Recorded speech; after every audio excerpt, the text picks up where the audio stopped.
Olá, alunos, sejam muito bem-vindos a mais uma aula de Biologia. Eu sou a professora Andressa Primavera e nesse momento vamos ver o objeto de conhecimento da nossa aula de número 6. Na aula de número 6, objeto de conhecimento, vulnerabilidade da juventude, puberdade, automedicação e uso excessivo de medicamentos e vacinas. E no detalhamento, gestação, métodos contraceptivos, infecções sexualmente transmissíveis e ISTs. Então vamos à nossa aula.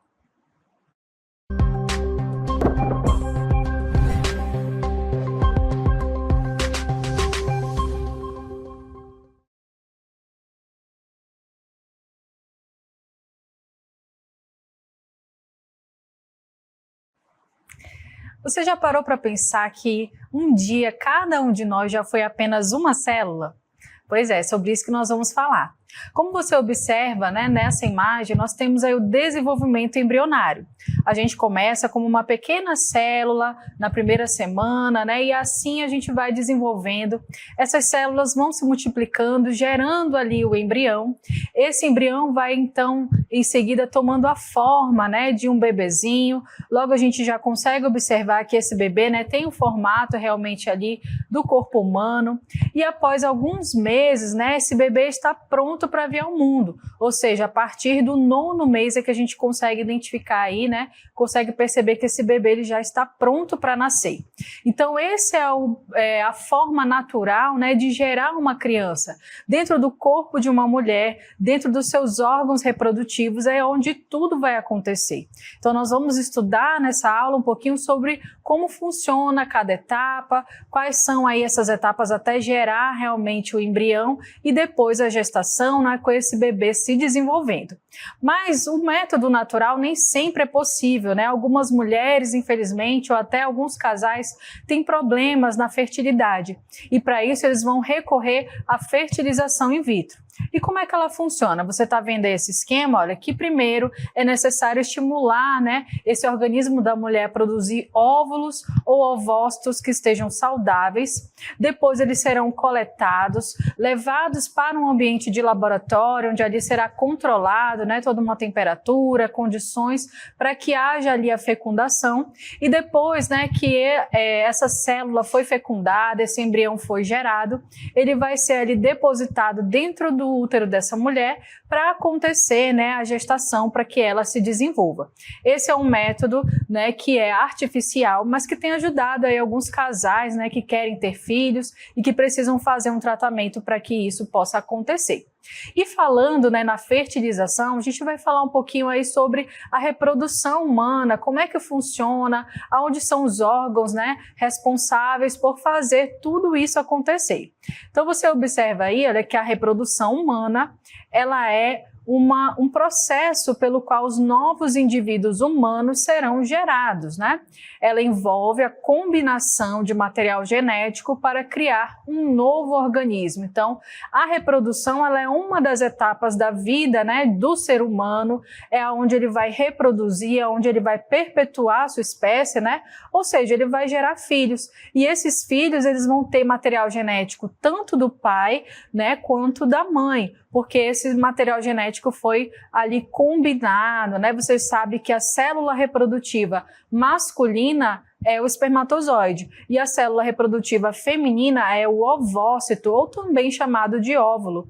E a gente vai ver, inclusive, qual é a diferença entre ovócito e óvulo, né? A gente está falando aí desses dois termos. Para isso, a gente vai precisar aí observar, né, a fecundação. O que seria a fecundação? A fecundação ela é um momento em que o espermatozoide se encontrará com o óvulo ou o ovócito, né? Formando o zigoto. Você observa aí nessa figura, né? Você observa nessa imagem que nós temos aí um ovócito, tá? E nós temos aí a presença também dos espermatozoides. Então, no momento que eles chegam, né, eles são atraídos para esse ovócito, esse espermatozoide vai penetrar na membrana desse ovócito e quando ele tiver no momento oportuno, aquele conteúdo, né, dentro daquela célula que é o espermatozoide vai se unir com o conteúdo da célula do ovócito, né? Então, lembrando aí que o ovócito está dentro do útero materno, ou seja, ele é gerado dentro do corpo feminino e o espermatozoide gerado no corpo masculino. E como que esse espermatozoide ele vai chegar até esse ovócito? Como é que ele sabe que precisa chegar até aquela célula? Bom, ele vai ser direcionado por algumas substâncias químicas que o próprio corpo, né, da mulher produz e também esse ovócito produz e vai atrair esse espermatozoide. Então observe aí. Nós temos que na fecundação, né, os espermatozoides eles serão atraídos por substâncias químicas liberadas pelo óvulo e nadam em busca dele. Substâncias do sêmen também vão estimular as contrações da musculatura do útero, que juntamente com os movimentos dos flagelos, levam os espermatozoides até a tuba uterina. Então, nesse conjunto, né, de espermatozoides e o esperma ou sêmen masculino, né, aquele líquido que vai ali trazer os espermatozoides, vai ter também substâncias que vão estimular o útero materno, né? Esse útero ele é formado aí por camadas de musculatura. E essa musculatura vai contrair, vai ajudar esse espermatozoide a chegar até o óvulo também. A gente observa um pouquinho mais, olha, sobre a fecundação, que diz aí que milhares de espermatozoides acabam morrendo no caminho. E ao encostar no óvulo, acontece uma reação no acrossomo dos espermatozoides, liberando enzimas digestivas. Quando o primeiro espermatozoide atingir a membrana vitelínica mais interna, impedirá a entrada de outros. Então, só para a gente observar aí novamente, né, e poder compreender o que acontece, você sabe que no momento da ejaculação o homem vai liberar milhares de espermatozoides, mas nem todos vão conseguir alcançar ali o ovócito. Então aquele, né, que foi o felizardo de chegar até o ovócito, ele vai conseguir ali alcançar essas camadas mais internas desse óvulo, né, que na verdade o óvulo só vai ser chamado assim quando ele for fecundado. Então, até esse momento, ele é ovócito. E aí, o que vai acontecer? Quando ele consegue penetrar aqui dentro dessa membrana, né, que estamos vendo aí, olha, no ovócito, ele acaba criando uma reação química que bloqueia a entrada de outros espermatozoides. Então, é por isso que, na maioria das vezes, né, o que pode ocorrer, eventualmente, a gente vai até comentar, mas no natural, no normal, né, que apenas um espermatozoide venha fecundar aquele óvulo. Certo? E os outros, né, eles acabam morrendo no meio do caminho porque existe um percurso bastante longo se a gente considerar que eles são células, né, microscópicas ali, os espermatozoides. Então, até chegar na tuba uterina, né, dentro do útero da mulher, é um caminho muito longo, um trajeto muito longo, cheio de etapas, cheio de barreiras e muitos deles acabam morrendo pelo caminho. Bom, uma vez que eles encontraram, né, ali aquele caminho, encontraram o ovócito, vai ocorrer o quê? Inicia-se aí, né, a fusão das membranas. É o que a gente vai ver, vai observar aí. Inicia quando ocorre a fusão das membranas dos gametas e a secreção dos grânulos corticais, que atuam como uma barreira impedindo a entrada de outros espermatozoides. Então, traduzindo, né, a fertilização ela ocorre quando essas membranas, tanto do espermatozoide quanto do ovócito, que são os gametas, eles vão se unir. E ali aquelas células presentes dentro do ovócito, né, que são os grânulos corticais, vão liberar algumas substâncias, né, que vão ajudar ali para que não haja outra invasão de outros espermatozoides. E aí esse ovócito secundário, né, ou seja, aquele que já foi fertilizado, ele vai completar a sua divisão e vai formar um corpo polar secundário pronúcleo feminino. O núcleo do espermatozoide aumenta de volume, originando o pronúcleo masculino. Acontece então a união dos conteúdos dos pronúcleos masculino e feminino. Então, Para a gente observar isso de uma maneira mais didática, né, a gente vai observar aí uma imagem que vai demonstrar tudo isso para a gente. Você observa aí nesse momento, né, onde está aí a letra A, os espermatozoides entrando nesse ovócito, né, e um apenas conseguiu penetrar aqui dentro desse ovócito, os demais, né, já ficaram ali impedidos por essa barreira que se formou. Dentro do espermatozoide, gente, nós temos o núcleo dessa célula, porque ele não deixa de ser uma célula. E nós temos o núcleo também do ovócito. E o que vai acontecer? Eles irão se unir, tá? Então, primeiro, olha só, esse pronúcleo masculino vai aumentar de tamanho, depois o pronúcleo feminino também vai aumentar de tamanho, até que eles vão se fundir, né? Vão unir ali o conteúdo das duas células, dos dois núcleos. E aqui, gente, é onde nós temos os cromossomos. E o que são os cromossomos? São o material genético, é o DNA. Por isso que a criança nasce, né, com características tanto do pai quanto da mãe, porque aquele espermatozoide trouxe ali material genético do pai, e o ovócito trouxe material genético da mãe, e agora eles vão se unir, né, vai se tornar um só, certo? E aí vai seguir adiante, né, todo o processo de divisão celular dessa nova célula, que é chamada de zigoto. Então, o que é o zigoto? É a primeira célula desse novo organismo. E dentro dessa nova célula, nós vamos ter ali um material genético que é composto pela união desses dois materiais genéticos que vieram do pai e vieram da mãe nessa célula. Então, é realmente ali um evento incrível, né, que vai gerar uma nova vida com outras características, misturando as características das duas famílias. E para a gente aprofundar esse conhecimento, a gente vai falar um pouquinho ainda sobre essa fertilização. Então, continuando aí nesse tópico, né, vai acontecer a união desses conteúdos, dos pronúcleos masculino e feminino, como a gente acabou de ver, e esse processo é denominado cariogamia. Nesse momento, origina-se o zigoto, que é a primeira célula do novo ser. Essa etapa costuma ocorrer nas primeiras 24 horas após a entrada do espermatozoide. Então, todo aquele processo que a gente acabou de ver ali da união das duas células e depois da cariogamia, que é a fusão, né, dos núcleos de cada uma dessas células para a formação do zigoto, é muito rápido, dura aí 24 horas. E a gente vai observar um pouquinho sobre um processo chamado de nidação.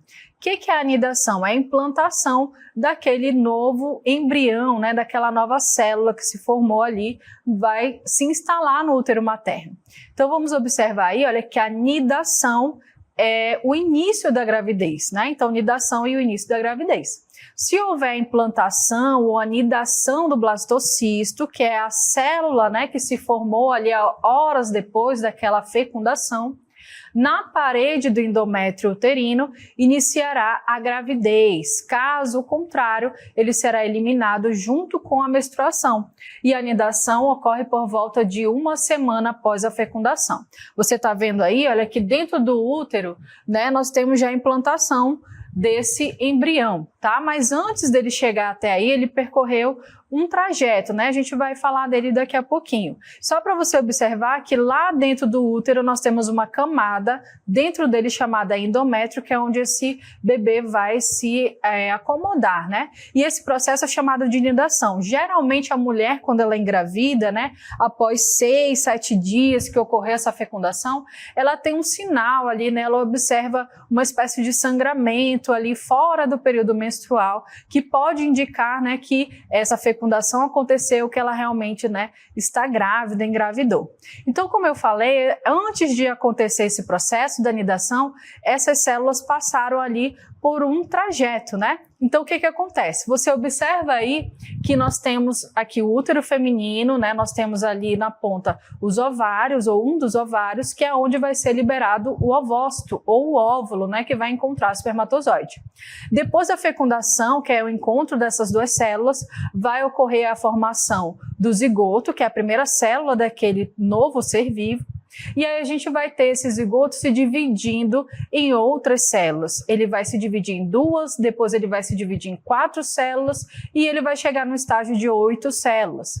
Depois mais células serão formadas e a gente vai ter ali a formação da mórula, que é uma massa, né, de células. E após esse processo a gente tem o blastocisto.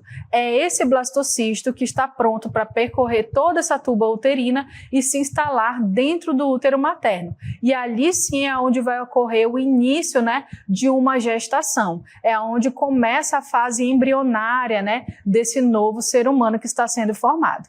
E para falar sobre o embrião, né, a gente vai conhecer um pouquinho sobre isso. Então, sobre o embrião, uma vez que o embrião está instalado na parede uterina, inicia-se o desenvolvimento desta nova vida. E durante as primeiras 8 semanas de vida, o embrião ainda não tem os traços de um corpo definido, né? Mas ele já é considerado um ser vivo do ponto de vista médico. Então quer dizer que ainda que aquele embrião, ele não tenha ali uma carinha ainda de um bebê, né? Mas do ponto de vista médico ele já é um ser vivo, ele já é um ser humano em formação, né? E por isso ele já precisa ser cuidado dentro aí do útero materno. Essa mãe com certeza já vai perceber alguns sintomas, né, dessa gravidez e ela já pode procurar um médico, inclusive. Passado esse tempo, a gente vai ter a formação do feto. E aí o que seria o feto? É quando o bebê ele já tem todos os órgãos internos, né? Mesmo que eles não estejam aí completamente desenvolvidos, porque leva um tempo para isso acontecer, né? Ele vai se desenvolver. Então a gente já pode chamar ele de feto. E se inicia a etapa fetal. O embrião se transforma em um feto até o seu nascimento, né? Por isso que essa nomenclatura aí vai mudar. Embrião, depois feto, até que esse bebê venha nascer, né? E para a gente observar com mais detalhes tudo isso que foi explicado, né? A gente vai mostrar aí através desse esqueminha, olha. Então você observa aí que nós temos o zigoto, que é a primeira célula desse novo bebezinho que está se formando. Ele passou aí para o estágio de 2 células, depois 4 células, né? Então lembra aí que a gente relembrou que um dia nós fomos apenas uma célula, que era aquele zigoto. E aí nesse momento, olha, a gente tem a formação da mórula, né? Aquelas várias células foram se dividindo sucessivamente. E essas células, gente, elas vão dar origem a todos os outros tecidos que o nosso corpo vai ter, né? Você viu aí, olha, a implantação do blastocisto que aconteceu lá dentro do útero. E esse blastocisto por dentro, né, você observa aí que ele tem várias estruturas. A gente vai ver aí ectoderme, endoderme, mesoderme, que são aí células primitivas que vão dar origem aos tecidos que vão formar o nosso corpo. Depois a gente vê, por exemplo, olha, já esse embrião se formando, né? Nós temos aí já algumas estruturas, o saco gestacional, o cordão umbilical que vai ligar o bebezinho até a mãe, vai receber nutrientes, sangue, oxigênio através desse cordão umbilical.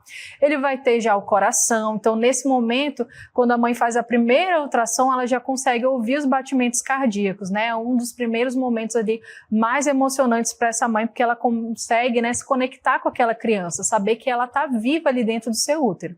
E depois ela vai se desenvolvendo até chegar, né, todas as etapas que aqueles órgãos já estão formados, os membros já estão formados, e por isso é importante a gente lembrar que essa mãe precisa de um acompanhamento médico. É o médico que vai analisar, fazer exames para saber se está tudo bem com aquele bebê, né? Se tem algum tipo de malformação, existem ali estágios durante a gestação em que é possível o médico detectar e já comunicar à família, né, se precisa de algum tratamento, e quando está tudo bem, né, ela vai sendo acompanhada até chegar à fase do parto, né? Mas antes, todo esse processo aí leva em média 40 semanas. Essas 40 semanas que a gente costuma falar que são 9 meses, são aí os 9 meses da gravidez. Então, o que seria a gravidez? É esse momento que o bebê está sendo gerado dentro do útero materno. Ele vai ter início a partir da anidação, que é aquele processo de implantação do embrião no útero materno, e vai terminar com o nascimento do bebê. E aí a gente vê que o tempo, né, normal de gestação é de 40 semanas ou 9 meses, contados a partir da última menstruação. Por isso que a mulher, quando ela está com a suspeita, né, de uma gravidez, ela já começa a perceber que a menstruação atrasou, né? Então ela já se toca ali, né, de que pode existir essa possibilidade. E aí, quando ela procura o médico, ele pergunta, né, quando foi a última menstruação, para que ele possa calcular. Então, numa gestação normal, vai levar 40 semanas em média. Quando leva menos tempo, 8 meses, 7 meses, aí a gente fala de um nascimento prematuro, né? Ou seja, tanto faz, né, quanto tempo vai levar, o importante é que esse embrião ele nasça com qualidade de vida, que ele possa sair do útero materno e, né, se desenvolver aqui fora de uma maneira mais saudável. E aí o momento para isso é o parto, né? Então esse parto vai ocorrer e esse acompanhamento médico do pré-natal ele é importante para garantir que tudo ocorra bem até esse momento, tanto com a saúde da mãe quanto também a do bebê. E como é que funciona o processo do parto, né? É o que a gente vai aprender. O parto ele também é conhecido como dar à luz. É o momento em que o bebê nasce após cerca de 40 semanas de gestação.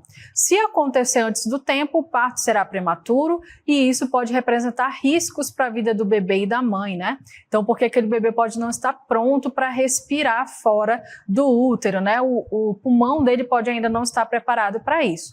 Toda grávida deve fazer o pré-natal. Observe aí as fases do parto. A gente tem aí primeiro as contrações, né? A mulher começa a sentir contrações que são estimuladas pela liberação de ocitocina, que é um hormônio que vai fazer com que o útero materno comece a fazer as contrações para empurrar esse bebê. Depois a saída do líquido amniótico, que é quando a gente tem o rompimento da bolsa, né, daquela membrana que encobre esse bebê e aquele líquido que estava ali dentro pode vazar. Nem sempre acontece o rompimento da bolsa durante o trabalho de parto.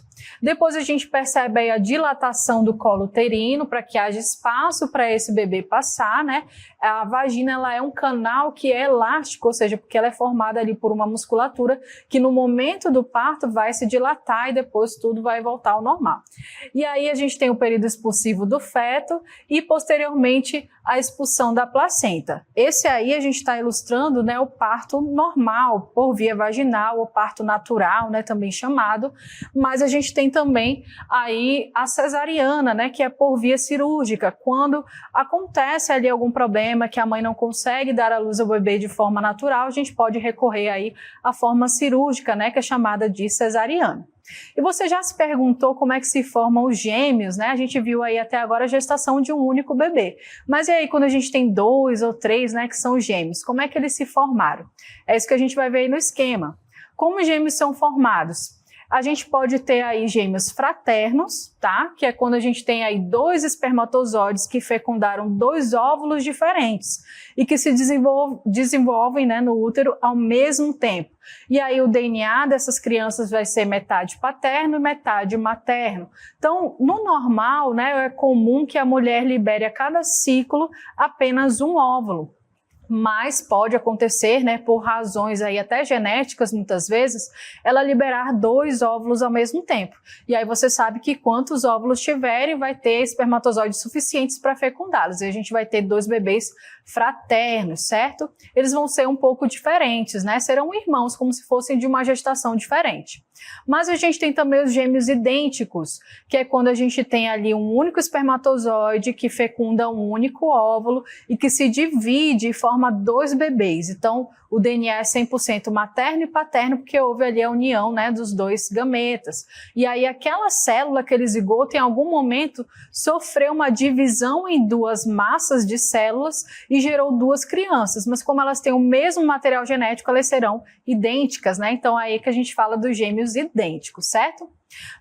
A gente vai falar um pouquinho ainda sobre como evitar uma gravidez, porque nem sempre o casal, a família está preparado para receber uma nova vida, né? Então a gente tem métodos, existem métodos que podem aí prevenir uma gravidez indesejada.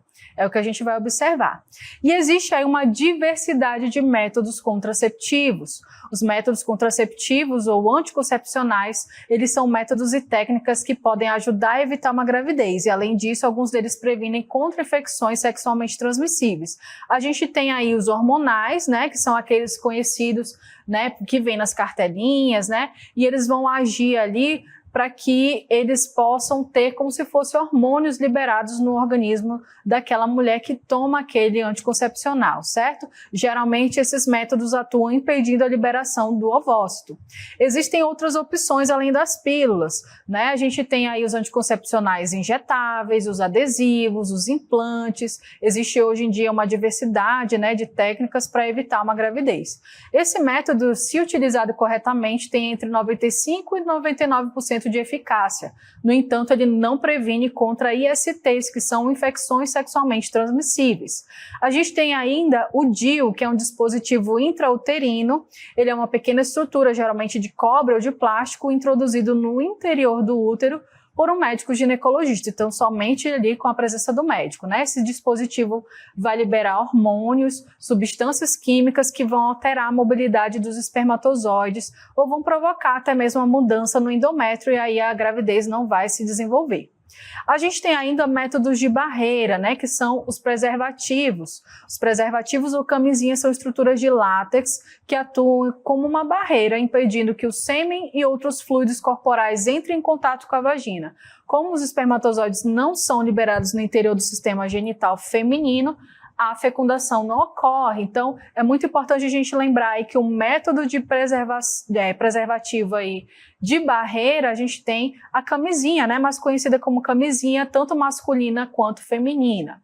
E a gente tem ainda os métodos cirúrgicos. Nós temos aí a vasectomia e a laqueadura, que são métodos contraceptivos cirúrgicos feitos em indivíduos do sexo masculino e feminino, respectivamente. Geralmente em pessoas que já têm filhos, que não desejam mais ter filhos, né, recorrem a esse método. Na vasectomia, a gente tem aí o corte, né, que ele é feito nos ductos deferentes, os quais são amarrados, cauterizados ou fechados com grampo, né? E aí onde que vai acontecer a cirurgia? Aqui dentro, né, do sistema reprodutor masculino, tá? Vai interromper aí a passagem dos espermatozoides que saem por esse ducto apenas.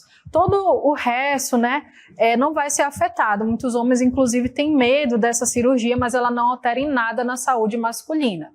E nós temos ainda a laqueadura, que também é chamada de ligação tubária. As tubas uterinas são cortadas, amarradas ou cauterizadas e ainda podem ser fechadas com grampos. Esse procedimento impede aí o encontro dos espermatozoides com o ovócito. Então a gente percebeu aí que existe uma diversidade de formas de prevenir uma gravidez não desejada, né? Mas para além de prevenir uma gravidez, a gente precisa também pensar em situações como doenças, né, que são aí chamadas de infecções sexualmente transmissíveis. A gente tem que levar em consideração que nem sempre, né, a gente vai observar se a pessoa tem ou não uma doença.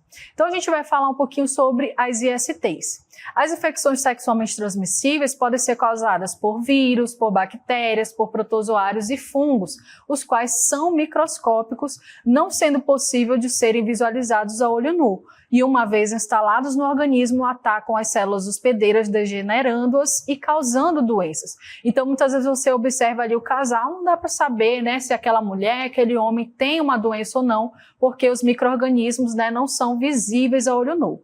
Mas existe uma forma de prevenir, né, e a principal prevenção contra as infecções sexualmente transmissíveis é o uso do preservativo masculino e feminino. No entanto, outros cuidados são necessários para evitar a contaminação causada por micro-organismos, né, causadores das ISTs. Então você observa aí que a única forma de prevenir tanto uma gravidez quanto uma infecção sexualmente transmissível é através do uso dos preservativos, que nós temos aí a camisinha feminina e a masculina. Então, ou seja, tem opções para evitar aí, né, o contágio por doenças.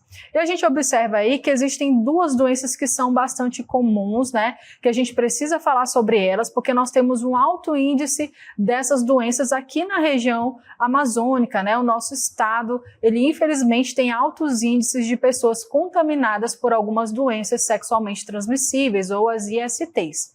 E a primeira que a gente vai falar aí é o HPV, que também é conhecido como papiloma vírus humano. O HPV ele infecta a pele e a mucosa, seja oral, genital ou anal, tanto de indivíduos do sexo masculino quanto feminino. Você observa aí na imagem o vírus causador dessa doença.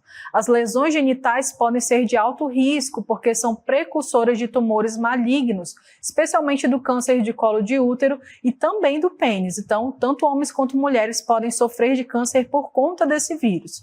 E o Amazonas ele tem aí uma taxa estimada de 13,45 de casos para cada 100 mil mulheres. Em 2021, 270 mulheres morreram devido ao câncer do colo de útero, uma média de 23 mulheres por mês, conforme os dados do Instituto Nacional do Câncer.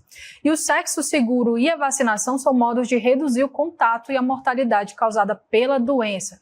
Então, infelizmente, nós temos, né, esse alto índice, mas existe a vacina, que ela é aplicada nas crianças, né, a partir dos 9 anos até os 17 anos, e existe ainda também a possível aplicação em adultos. A gente tem aí a síndrome da imunodeficiência adquirida, que é a AIDS, né, bastante conhecida. O HIV ele vai atingir o sistema imunológico do indivíduo, vai enfraquecer, vai deixar a pessoa ali mais suscetível ao desenvolvimento de doenças oportunistas, né? Então, por isso que ele é tão perigoso. E muitas vezes as pessoas têm dúvidas, como é que pega a AIDS, né, o HIV? Então, a gente vai ver aí, olha, nessa imagem, que compartilhar seringas, compartilhar instrumentos sem esterilização, como por exemplo na manicure, tatuagens, piercings, são formas de transmitir. O sexo sem a proteção e também da mãe gestante, né, da mãe grávida para o bebê, são formas de pegar o HIV quando a gente tem contato com o vírus. Como que não pega? Abraços e beijos, compartilhamentos de objetos, né, como talheres e pratos, piscinas ou banheiros, ou pelo ar, porque ele não é transmitido dessa maneira, né? E como que a gente vai ter aí o tratamento do HIV? Não garante, né, a cura da infecção, mas ele vai se basear aí no uso de medicamentos que vão inibir a replicação do vírus no organismo. E o uso desses medicamentos é importante para controlar a infecção e também para retardar a progressão da AIDS, né? E, infelizmente, no Amazonas, em 2022, né, Manaus registrou aí 1.848 casos, né, novos casos de HIV e 546 casos de AIDS, né, que é o desenvolvimento da doença. Entre janeiro e março de 2023, o número de casos novos de HIV chegou a 165 e houve o diagnóstico de 48 casos de AIDS. Isso aí, infelizmente, acontece por muitas vezes as pessoas não se preocuparem, né, saberem das formas de não contrair a doença, mas ignorarem, né, porque acham que não vão estar suscetíveis. Uma vez que você pratica o sexo sem proteção, você está, né, se expondo ao contágio com essas doenças, né, são muito graves, podem levar até a morte. Bom, a nossa aula foi essa, espero que você tenha curtido e até uma próxima.